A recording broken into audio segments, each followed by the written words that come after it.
अब आ जाते हैं एक वोट की सरकार पे। ये चाय पार्टी क्या थी जिसके बारे में आपने लिखा है, और ये चाय पार्टी ने प्याली के अंदर क्या तूफान किया? सुब्रमण्यम स्वामी की चाय पार्टी की बात कर रहा हूँ।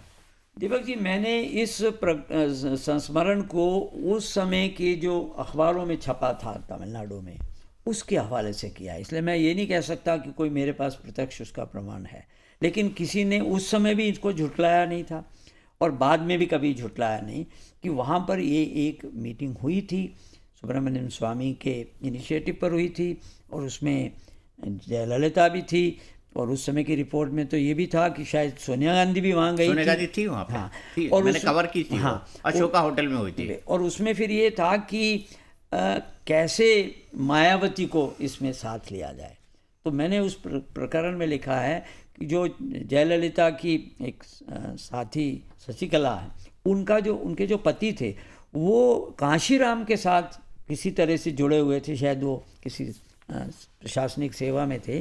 तो उनको लाभ लेते हुए मायावती को तोड़ा गया था। इसलिए मायावती ने आखिरी मिनट पर संसद में ये कहा था कि हम विश्वास पद में सरकार का साथ नहीं दे रहे। लाल बटन दबाइए, लाल बटन दबाइए, जोर जोर से तो चिल्ला ये रही जो थी कुछ हाउस भी के अंदर। हुआ, जहाँ भी हुआ, आपको तो ज़्यादा मालूम है, तो इसलिए वो प्रसंग मैंने वहाँ उस समय के समाचार पत्रों के हवाले से लिखा है।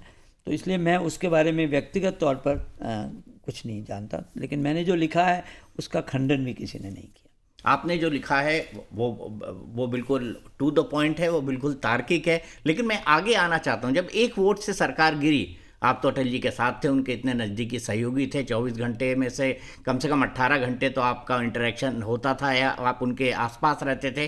क्या आया था उनके मन में जब एक वोट से सरकार गिरी? आपने इसके बारे में कुछ खुलासा किया है?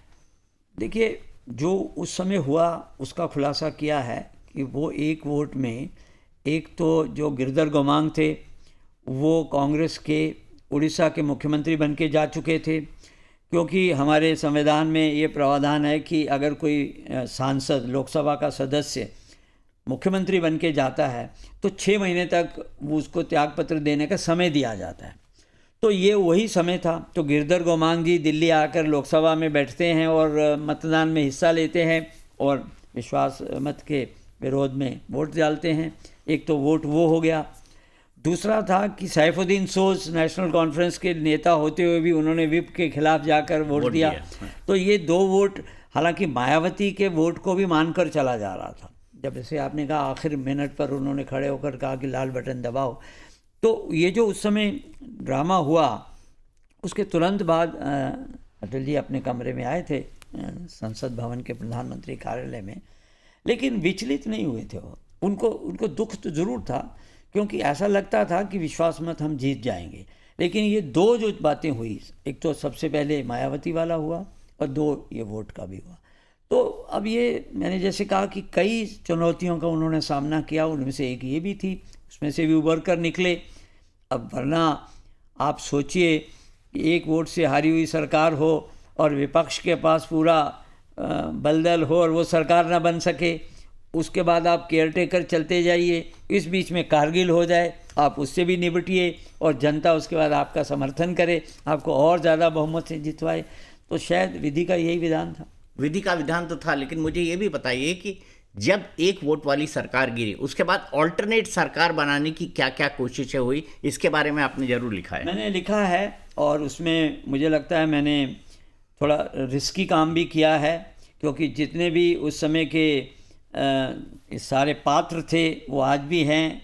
वो चाहें तो उसका खंडन भी कर सकते हैं, लेकिन मैंने अपनी रिसर्च के बेसिस पर जो लिखा है वो ये है कि उस समय हरकृष्ण सिंह सुरजीत, जो सीपीएम के बड़े नेता थे, जिनको उस समय राजनीति का चाणक्य कहा जाता था, वो पर्दे के पीछे खेल खेल रहे थे, जिसको सोनिया गांधी नहीं समझ पाई।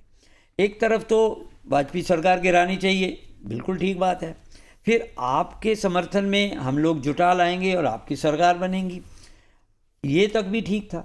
उन्होंने सोनिया गांधी को भेज भी दिया राष्ट्रपति के पास, और वो वहाँ वो जो उन्होंने बात आकर मीडिया को 272 और with us and more are coming.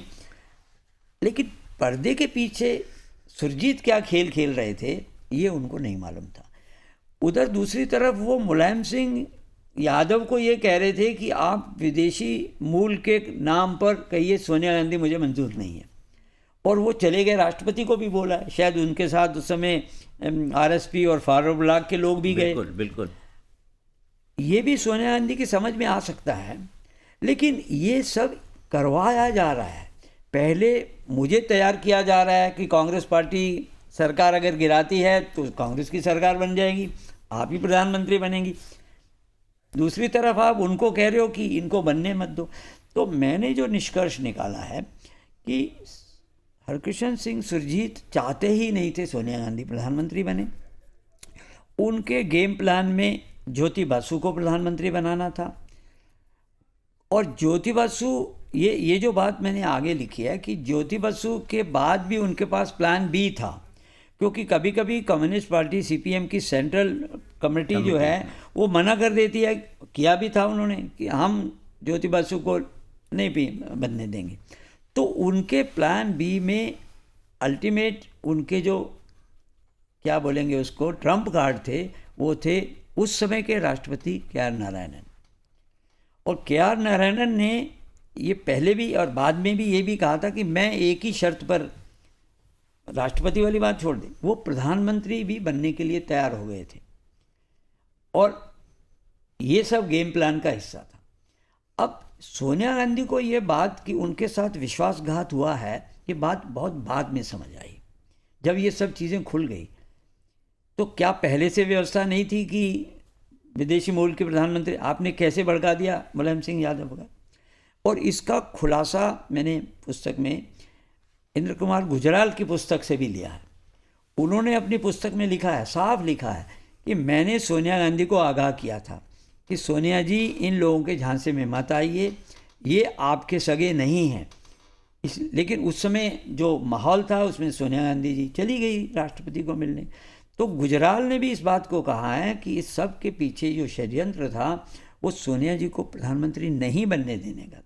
तो जब सोनिया जी की ये बात समझ में आ गई तो उसके बाद फिर उन्होंने कहा कि अब तो मैं किसी और वैकल्पिक सरकार को बनने ही नहीं दूंगी, और ख़ासतौर से जो कांग्रेस के नेतृत्व वाली सरकार है वो नहीं बनेगी।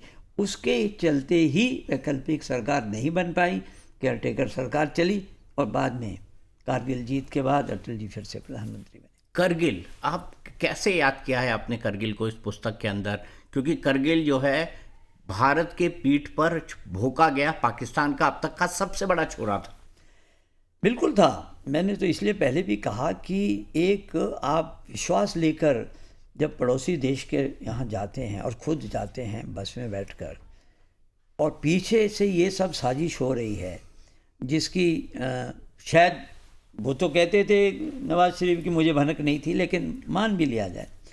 तो अब जब ये हो गया तो सहजता से अपने सारे सशस्त्र सेनाओं को आपने छूट दी, लेकिन ये भी साथ में कहा कि हम बॉर्डर क्रॉस नहीं करेंगे, हमारी एयरफोर्स भी एयर स्ट्राइक जो है अपने एयर स्पेस से ही करेगी, क्योंकि हम यानी भारत और अटल जी नहीं चाहते थे कि कोई मौका मिल जाए इसको फुल फ्लैज वॉर में बदलने का, और जिससे जो विश्व जनमत है, पब्लिक ओपिनियन है, वो हमारे खिलाफ ना चला जाए। इसलिए हमने संयम से भी काम लिया, और साथ में हमने सशस्त्र सेनाओं को तो छूट दी, साथ में डिप्लोमेसी ने बहुत काम किया और बहुत अच्छा काम किया, जिसके चलते मैंने लिखा भी है कि मुशर्रफ मदद के लिए चीन गए थे, चीन ने मना किया था, और चीन ने ये कहा था कि आप गलत हैं, आपने ठीक काम नहीं किया है, इसलिए हम समर्थन नहीं करेंगे।